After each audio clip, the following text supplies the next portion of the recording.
इतना लेट करेंगे तो लेकर के आएंगे।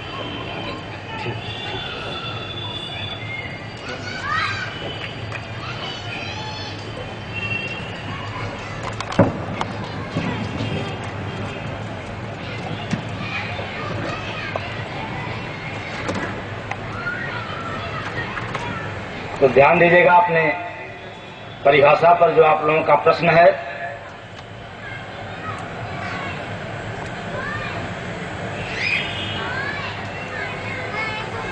मैंने कहा कर्म अविनाशिक है और कर्म प्रतिक्षण चलने वाला है, इसलिए इसको सनातन कहा गया।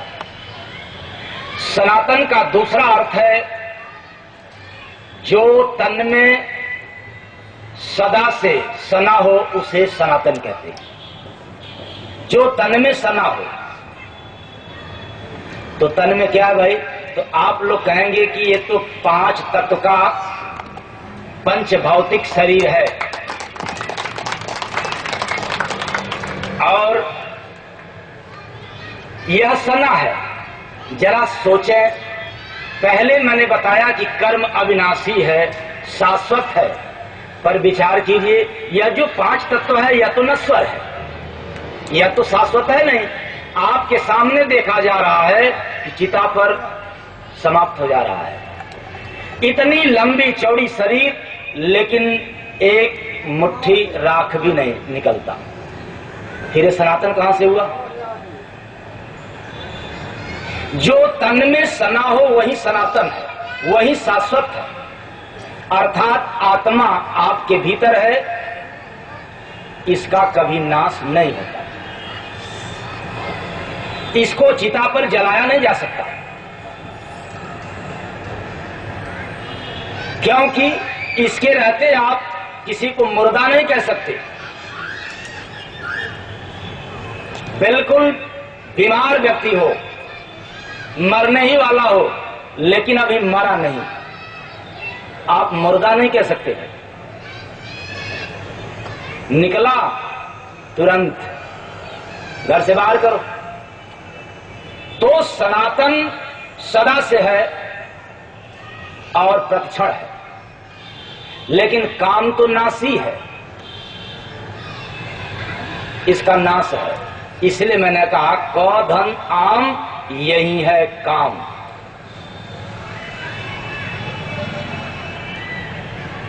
और दूसरी परिभाषा में कर्म की अपने परिवार, समाज, पेट एवं देश का कार्य करते हुए किसी संत महापुरुष के द्वारा पाया गया नाम का निरंतर स्मरण करना ही कर्म है।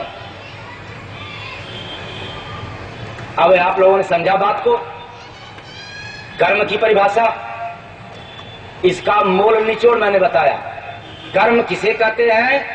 आप अपने समाज का, अपने परिवार का, अपने पेट का, अपने देश का काम करते हुए, मतलब काम को बंद नहीं करना है, रोकना नहीं है, काम को करते हुए किसी संत महापुरुष से। संत महापुरुष हम बताएंगे आप लोगों को। जो दूसरा प्रश्न है, धर्म किसे कहते हैं, इस धर्म में संतों का भी, साधुओं का भी पोल थोड़ा सा खुल जाएगा।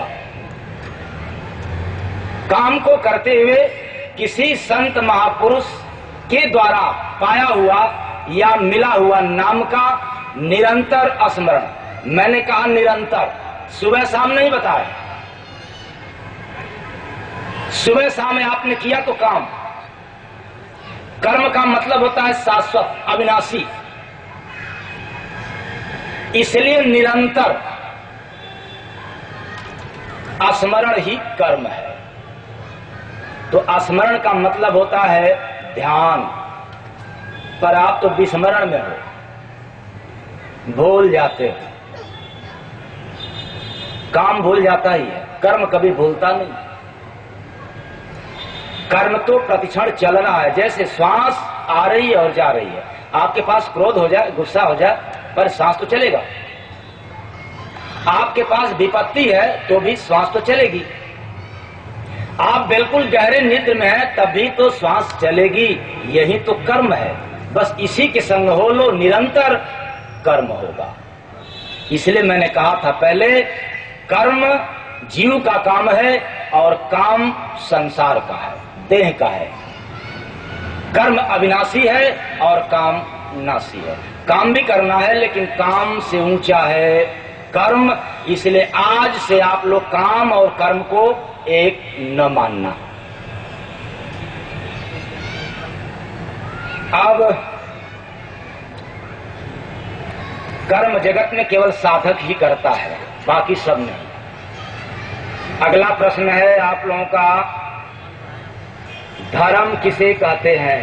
यह तो बड़ा जंजाल है। कर्म तो जंजाल से मुक्त करता है, लेकिन धर्म तो जंजाल में डालता है। कर्म को समझना तो बड़ा सहज है, सरल है, आसान है, लेकिन धर्म को समझना बड़ा ही कठिन है।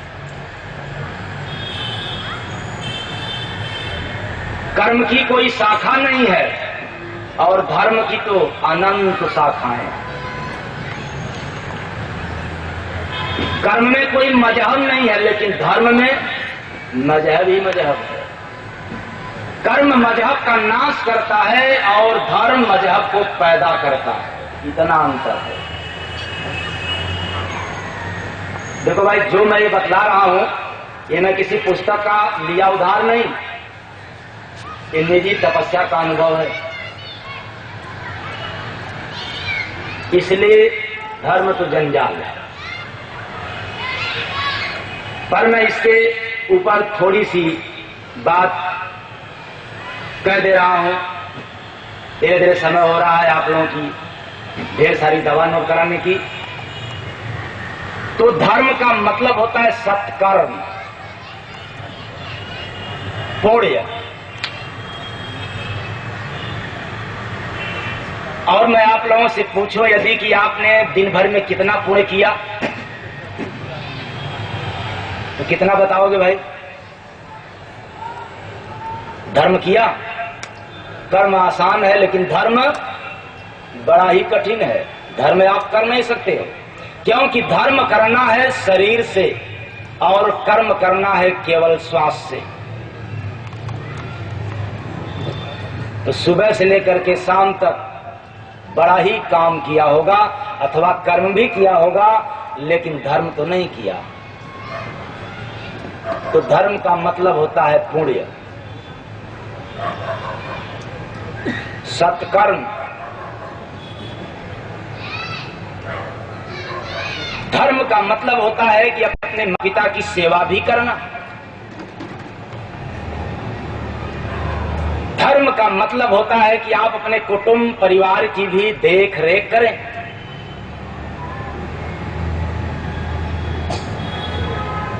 पर विचार करो, धर्म किया? आप अपने माता पिता की सेवा किया? तो आप लोग कहेंगे कि हम लोग तो यहाँ आए हैं बॉम्बे में, और माता पिता तो कोई कहेगा कि मेरा एमपी में, तो कोई कहेगा गुजरात में, कोई कहेगा यूपी में, तो आप लोगों में से कोई कहेगा कि बिहार में, तो कोई कहेगा कर्नाटक में, उड़ीसा में। यही ना कहोगे? अच्छा चलो ठीक, जब आप जाते होंगे तब तो फिर क्या कहेंगे पता है? टाइम ही नहीं मिलता है, फुर्सत ही नहीं मिलता है, समय ही नहीं मिलता। सोचो जरा, यह वही व्यक्ति कहता है कि मेरे पास समय नहीं है जो समय का दुरुपयोग करता है। समय तो इतना है आपके पास, इतना समय है कि उसकी कोई सीमा ही नहीं है। तो फिर काहे लिए समय है? बता दूं, गप मारने के लिए समय है, टाइम पास हो जाएगा। चुगलाई करने की, चुगलाई की बाणी सुनने के लिए समय है। फालतू जगह पर बैठ करके समय व्यतीत करने के लिए समय है।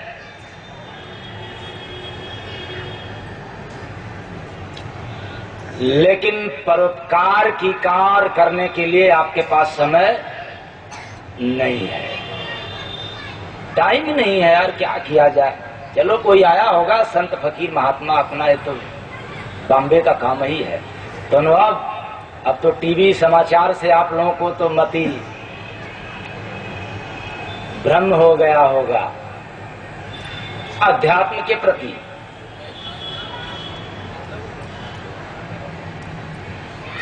क्योंकि मैं जब से बॉम्बे आया हूं तब से प्रश्न पर प्रश्न इसी अध्यात्म को लेकर के खूब चलती है। तो इसका भी थोड़ा सा निचोड़ इसमें बता देना चाहता हूं। धर्म में दोनों बातें हो सकती है, पाप और पुण्य आप करते हो। क्योंकि जो व्यक्ति हत्या का काम करता होगा वह अपने आप को यही सोचता होगा कि मैं भी तो पुण्य का काम करता हूं। यदि उसको समझ में आ जाए कि यह काम पाप है तो बंद कर दे, चोरी का काम पाप है तो बंद कर दे, लेकिन मैं तो कर रहा हूं अपने पेट के लिए, तो पाप कहां से हुआ? इसलिए धर्म में पाप भी छिपा है।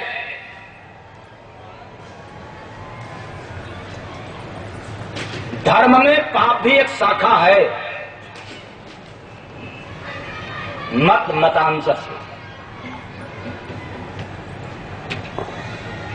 यह नीचे की श्रेणी है, नीचे की सत्ता है धर्म की। आपको तो सेवा करना ही पड़ेगा माता पिता की, न करो धर्म नहीं हुआ। जस करनी तस धर्म, आपन करनी पार उतरनी। आज सभी लोग परेशान है, मेरे पास टाइम नहीं है यार माता पिता की हाल चाल पूछने की, कुछ पैसा देने की, या कुछ उनसे बैठ करके कुछ तो उनकी सुन लिया जाए। नहीं, क्या जरूरत है? अरे अंगूठा छाप या पढ़े होंगे तो पहले का, अब तो हम लोग वैज्ञानिक युग का, आधुनिक युग का पढ़े लिखे, क्या ज्ञान है?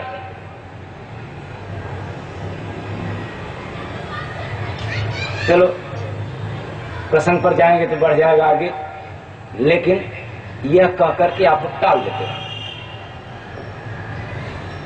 जबकि जरूरत है पुराने की। लेकिन आप कहते हैं पत्ती तब आती है जब जड़ पहले पुरानी होती है।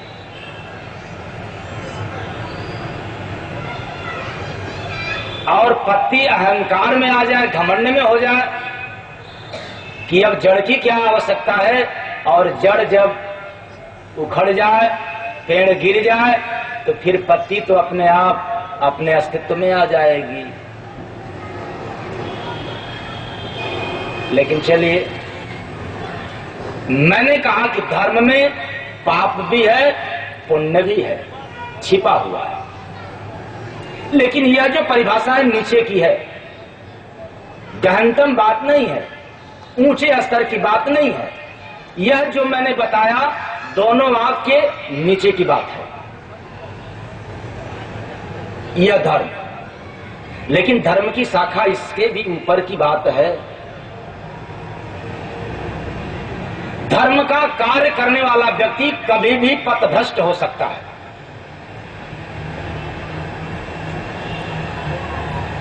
क्योंकि उसके पास ज्ञान मात्र धर्म का है, कर्म का नहीं है।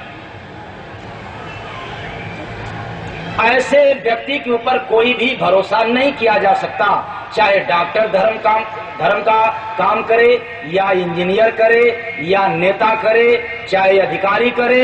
यदि धर्म का करता होगा तो उसके आड़ में कभी भी कुछ भी कर सकता है। तो धर्म के आड़ में तीर मारा जा सकता है, निशाना लगाया जा सकता है, लेकिन कर्म का तो लक्ष्य मात्र एक है, धर्म का तो अनेक है। जो धर्म का कार्य करता है व्यक्ति, वह धार्मिक पुरुष हो सकता है, लेकिन आध्यात्मिक पुरुष नहीं कहलाया जा सकता। धार्मिक पुरुष और आध्यात्मिक पुरुष में बड़ा ही अंतर है।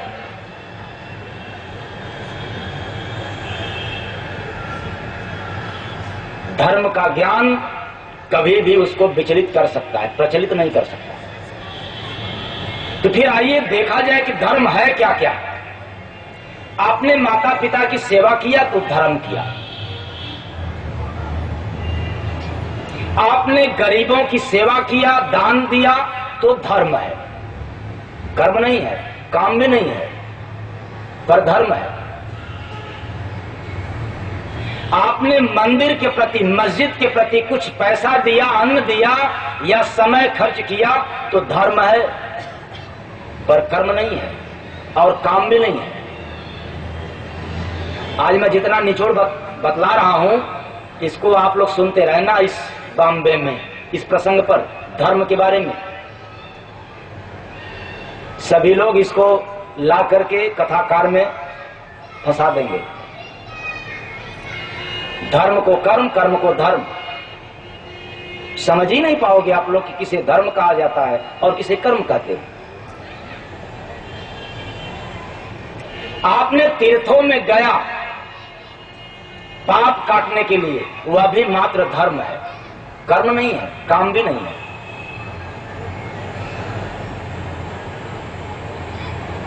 तो मैंने कहा कि धर्म में पाप और पुण्य इसलिए है कि जब आप तो जाते हैं तीर्थ में मुक्ति पाने के लिए, पाप काटने के लिए, तो जाते समय तो बड़े ही आराम से जाएंगे कि चलो अब चलना है गंगा जी में स्नान करने के लिए, पाप कटेगा, मन लगा करके जाते हैं। जैसे ही वहां पहुंच करके स्नान कर लिए होते हैं तो आपका ध्यान तत्काल पहुंचता है कितना जल्दी से जल्दी अपने घर पहुंच जाए। फिर वहां इमरजेंसी हो जाती है, आराम आसान समाप्त हो गया। आपको मुक्ति अब वहां नहीं चाहिए, अब तो मैं मुक्त हो गया, अब भागो जल्दी से घर, कौन साधन मिले तत्काल चले जाओ। अब वो जल्दी में क्या क्या होगा अब आप लोग गेस कर लीजिएगा। पाप और पुण्य है। इसलिए आपने मंदिर पर गया पूजा करने के लिए। मैंने कहा कि मंदिर की पूजा करना, देवी और देवता की पूजा करना भी धर्म है, कर्म नहीं है। मैंने कहा कि धर्म में पाप और पुण्य है, इसलिए है कि कितने लोग सुबह से शाम तक पूजा करते होंगे, लेकिन मुख में राम, बगल में क्या छोड़ी, जोर से बोलिए ना, पायजाब घात काट ले। सुबह से लेकर के शाम तक करते होंगे, एक लोटा जल, 2-4 अगरबत्ती, कुछ कपूर या घी का आरती करना चाहिए, धर्म है। लेकिन इस धर्म में भी पाप और पुण्य दोनों छिपा हुआ है, कर्म नहीं है। तो ध्यान देना, अब तक जो भी किया इसमें पाप भी पीछा कर रहा है और कहते हो मैंने तो कोई पाप किया नहीं, अब कैसे करोगे।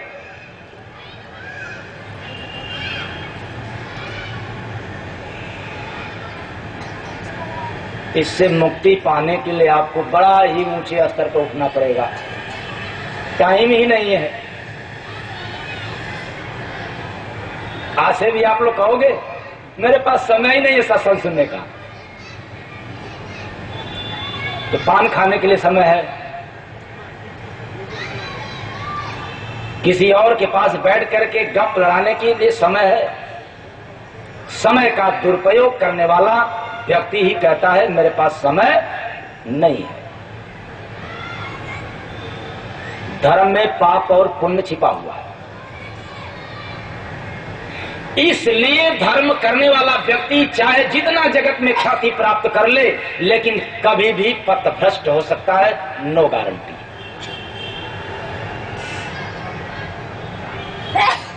कथा कहना, कथा सुनना भी धर्म है, कर्म नहीं है। अब तो काम गड़बड़ हो गया। इस दुनिया में जितने कथाकार हैं सब संत हो गए। चाहे वो राम की कथा कहें या कृष्ण की कथा सुना में, गीता की सुना में।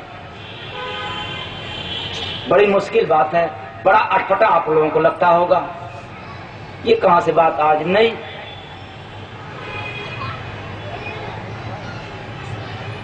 कर्म में स्वतः का ज्ञान है, धर्म में वेद पुराण शास्त्र मजहब धर्म की ज्ञान है, तंत्र मंत्र का ज्ञान है, आत्मा का ज्ञान नहीं है।